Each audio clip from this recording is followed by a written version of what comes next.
Could there be a war brewing between theater chains and the big studios?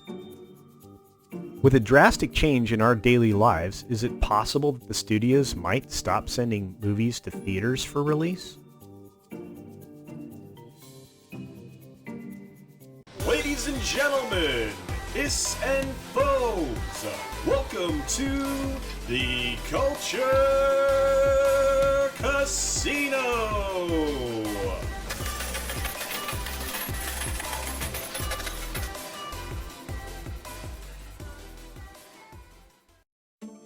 We've all been living in a much different world for the last couple of weeks, and that is likely to continue to be the case for quite a while to come. Much of the world's free time now is being spent watching various streaming platforms and playing online games or other types of games at home. And with all of this online time, it's likely to change the habits that we have when it comes to consuming entertainment and media.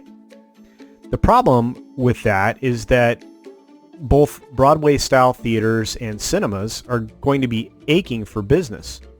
They'll be eager to start screening every new film in the pipeline that they've spent a couple of months so far, or so, already promoting in their theaters.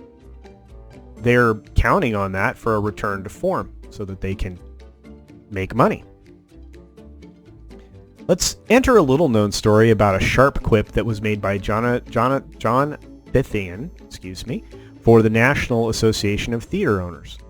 In a Hollywood Reporter interview, Fithian reacted to Universal's decision to launch DreamWorks Animation's Trolls World Tour on the day and date on demand and theatrically. Here's the story from Cartoon Brew.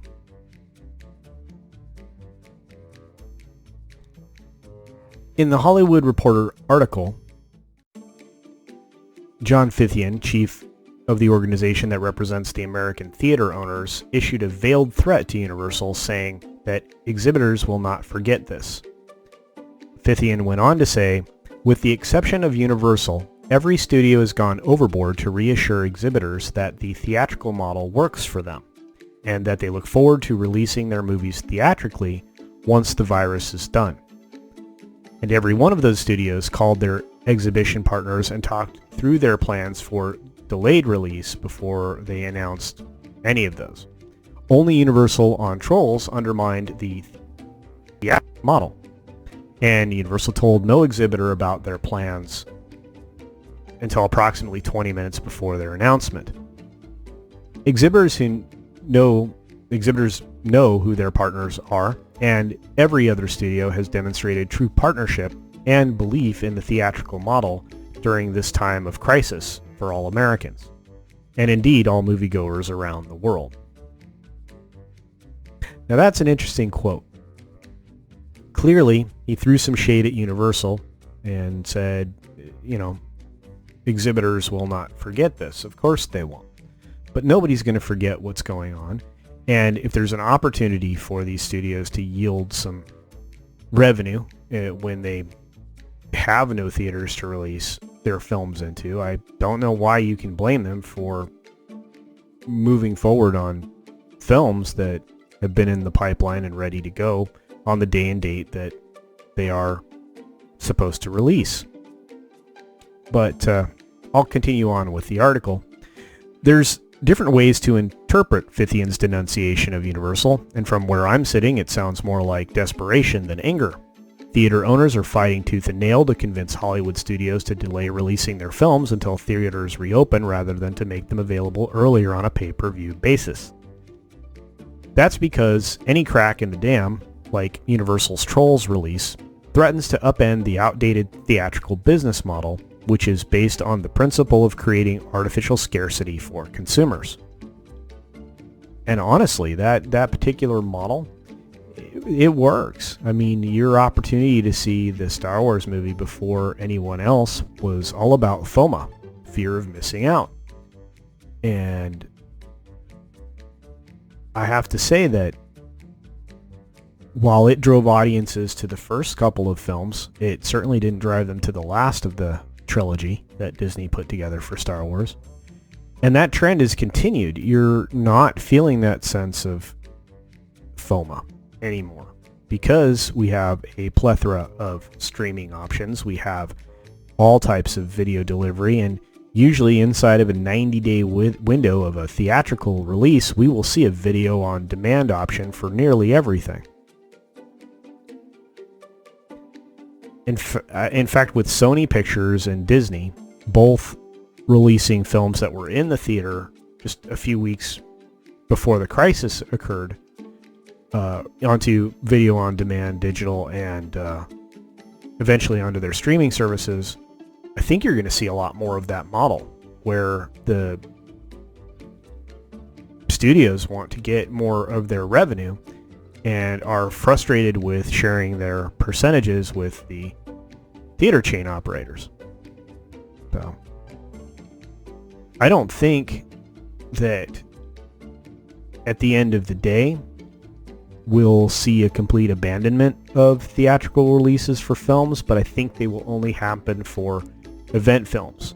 I think Indiana Jones, Star Wars, something large, something huge, a big franchise, something that's an event will get people into a theatrical release, and I think that would be the wisest course of action for the studios to make the bulk of their revenue.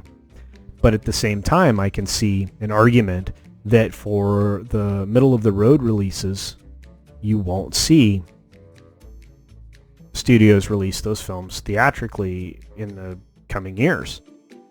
I think the things that you'll start to see more often than not in theatrical releases will be the indie films, because they haven't secured possible distribution digitally, or there's no demand for it VOD. So I think you'll start to see more independent films in the studios, in the theaters, as the studios pull back from their theatrical releases. Now, of course, I could be entirely wrong. I don't think I am, because we've been moving this direction for a long time. But we don't respond as well to the scarcity model of business anymore, because honestly, entertainment isn't scarce. I mean, right now everybody's locked up at home, and we're all still able to be fairly well entertained. Ironically, the only people falling apart are the entertainers themselves. If you watch any of the Twitter or YouTube videos that are out there right now of them just falling apart. And it's really interesting watching the nighttime TV talk show hosts trying to pretend like they are still relevant in the United States of America in 2020. Anyway, that's neither here nor there. I'm interested in hearing what you think. Is this shots fired in a war that has just begun between the studios and the theater chain operators, or is it something that will return to form as soon as we're done dealing with a global crisis? I think it's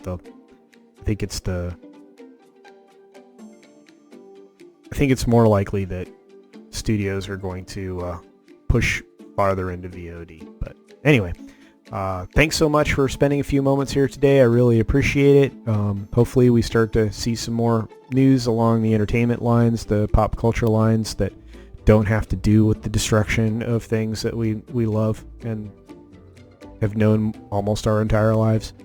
And with that, I hope you have a great day. Stay safe, stay healthy, wash your hands. All right, bye.